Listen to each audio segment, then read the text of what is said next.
So when a student has good executive functioning skills, or when a person does, our brain goes through certain steps. So we're able to analyze a task to figure out what needs to be done, plan on how to organize that task and handle it, get organized so we're able to complete it, figure out how much time is needed to do the task, and make adjustments as needed, and then finish in the time allotted. And so that's really it in a nutshell. But we have, as it pertains to the classroom and in the educational environment, there's specific things that we do to individualize those supports for students. And those things happen in the classroom. They happen in one-on-one sessions with students. They happen through Teams messengers, through through the chat in the Zoom. All those different resources that we utilize to help support students. So I'm going to dive a little bit deeper into what some accommodations and some resources and supports we actually provide, to individualized students on various, whether they're on a specific plan or they just need a little extra push. So we're going to talk about classroom supports and organization, writing support, note-taking, assignments, test-taking supports. So classroom planning and organization. There is a lot involved in that. And what Erica shared with us as far as the classroom announcements, making sure that things are standardized and students know what to expect, that really is key. But there are things that we can do to support students even further to enhance those skills. Frequent check-ins. So if we're not checking in and we're taking the assumption that maybe they're doing okay, we want to make sure that we're checking in so they don't get too far along with something and realize that they needed a check-in and that they didn't get something started or they needed help planning. Consistency in scheduling, and like our examples that we shared, posting schedules, directions, and expectations. Teachers allowing flexibility. Our teachers at Davidson are amazing, and they are very flexible, knowing that our students are individual beings and that they do need support, so they are very flexible with what they do to support us. Checklists are amazing. This morning when Erica and I were talking, we were talking about our checklists. And sometimes we have a couple of different checklists, but they're very rewarding in checking things off, and they help keep students organized so they know what to expect, they know what's coming, they know what tasks they need to complete, and it does give them a sense of accomplishment when they're able to check that off, whether that be on paper pencil or an electronic version. Graphic organizers. So graphic organizers are just the visuals that are going to help put things into a structured way for students. It just puts words into vision, and many of our students that struggle with some executive functioning skills really do well with graphic organizers for various things, for writing assignments, for note-taking, all sorts of things. Planners are also very important, and in the online setting we have various planners. That could be an electronic planner or a paper planner or both. It's whatever really works for the student, and we help build the skill that works the best for them.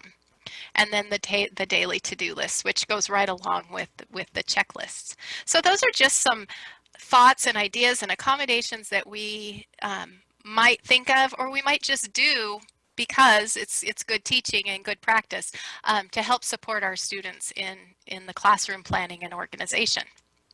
For writing and support and note-taking, again, graphic organizers are huge. It can take a really daunting task and put it in a very reasonable, simple visual for a student so they feel like they can actually accomplish the task. Speech to text is another resource that we often use for writing. We also can use this for note-taking. So if a student may struggle taking information from their brain to writing it out on paper, speech to text can be a very good resource for them. Chunking those larger assignments into smaller pieces. Something that can be a big, long maybe month-long project, teaching them how to break that down into smaller bite-sized pieces that they are accomplishing. Reducing the length of writing assignments. Sometimes our students might need to be able to write something, get their point across in a shorter aspect, and that's an individualized for the student's needs. Allowing for keyboarding. We often find that students that that are processing or are struggling with processing do better on a keyboard rather than handwriting assignments, and so that's an accommodation that can be implemented as well.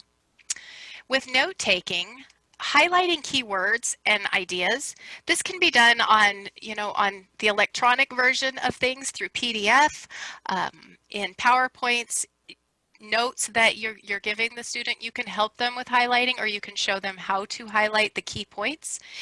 Note-taking supports. I love to give students note-taking supports, which can be, like a close activity where you have the notes and you take out chunks of information. So they still have to listen to a class lecture, participate, and be accountable for information, just not the entire body of information. And in some instances, we just give the notes. Sometimes that's just an easier way to help them with that. It takes out that struggle. So for assignments and test taking skills, we, extra time. Sometimes students just need a little extra time to process, and we can incorporate that within assignments and tests. Helping those students chunk. So, we'll talk a little bit about this a little later, but I do, we do, you do, right? So we're helping them by chunking for them and then teaching them how to utilize that skill themselves. Providing visuals along with verbal instructions. Sometimes students will struggle. They hear what you're saying. They know you're saying something, but they're not completely able to focus and keep that. So a lot of times we couple the auditory with a visual representation as well, and they're able to grasp that. And sometimes it's the absolute opposite. Sometimes they don't do well with the written or the verbal or the visual, and they need the auditory. So it depends on the student. Rubrics, so they know the expectations, that they're clear and they know what is expected of them in assignments.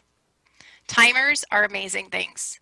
Timers to help students stay on task through the entire task is for some kids, I have seen it be the only thing they need. They set a timer, they work the entire time, they stay focused, and the timer goes off, and they know that they're done. So timers are amazing. Prompts, verbal and visual. So one of the things that I really like when I'm in a classroom with students who might need prompts verbally or visually is we utilize the chat feature, and without bringing attention to the student, we're able to reach out to the student to prompt them, to ask them, do you need some help? Did you hear the directions? Those sort of things. And that's a great tool to utilize in the online setting.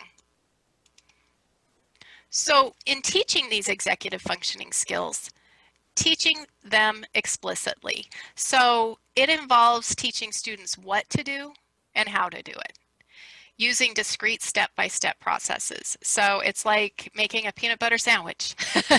We're giving them the exact steps that they need to do to accomplish it. And it works with small groups and with individual instruction as well. So something that I encourage to do is not taking it out of context. So when I'm working with a student on an executive functioning skill, we're using the work that they're working on in school right now. Projects, assignments, that they currently have, and because it's relevant at the time and it's important to them and it's what they need. So the I do, we do, you do is critical.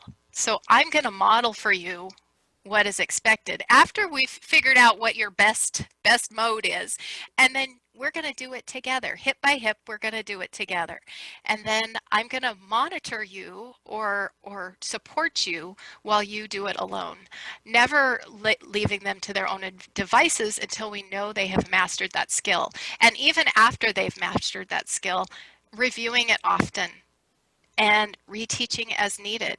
You know, sometimes something that personally, something that has worked for me for a very long time as an organizational tool might stop working. And so that needs to be reviewed and teach myself something else. And that's the same with our kids. Something may work for a while and then they find that it maybe isn't working in something different. And so we review that and we reteach as needed.